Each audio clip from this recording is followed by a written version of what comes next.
আমি তো শিক্ষিত ভাই, আমি অশিক্ষিত না, আমি inter second year running. So আমার ওয়ার্ড দেখলে আমি বুঝি, আর আমি প্রচুর ইংলিশে টাইপিং করি। একটা সময় রিলেশন টাইমে আমি প্রচুর। আমি বলতেছি MOTHER, মোটর না মেন্টাল? মোটর। আসলে আপনার ব্যাকগ্রাউন্ড স্টাডি কতটুকু, এডুকেটেড পারসন, এই বিষয়গুলো জানতে গেলে একটু যদি ক্লিয়ার করে দিতে। আমি হচ্ছে ইন্টার সেকেন্ড ইয়ার রানিং, রাজধানী আইডিয়াল কলেজ রামপুরায় ইন্টারে পড়ছি। আমি এখনো বাচ্চা, ছোট মেয়ে।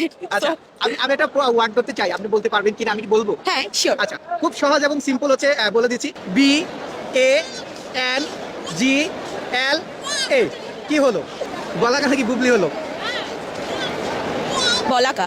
বলাকা? হ্যাঁ শিওর? হ্যাঁ sure. Wait a minute. Who are you? কেমনে সম্ভব? আপনি বলছেন আমি ওয়ার্ড, আমি তো শিক্ষিত ভাই, আমি অশিক্ষিত না, আমি inter second year running. So আমার ওয়ার্ড দেখলে আমি বুঝি, আর আমি প্রচুর ইংলিশে টাইপিং করি। একটা সময় রিলেশন টাইমে আমি প্রচুর চ্যাট করতাম বয়ফ্রেন্ডের সাথে, আচ্ছা, আচ্ছা। সব ইংলিশেই করতাম। সো ওইটা ঠিকই বললাম। আচ্ছা, আরেকটা ধরবো, লাস্ট। আর ধরবো না, আরেকটা দেখে নিয়ে পারেন কিনা? Sure, okay. আচ্ছা আচ্ছা, এবার আরেকটা ধরতেছি। FRIEND, কি হলো? এটা আর বলতেছি না আমি, কি আসবে? আবার আরেকবার। FRIEND, final. Final? Sure? Sure, আপু শিওর? এটাই মনে হচ্ছে ফাইনাল। কেমনে সম্ভব? কেমনে সম্ভব মানে আপুরা যেটা প্রশ্ন করতেছি এটাই সাথে সাথে আনসার দিয়ে দিচ্ছে। আপুরা এই মানে এই বাক্যগুলো আসলে সঠিক হয়েছে কিনা আপনারা কমেন্ট বক্সে বলে যাবেন।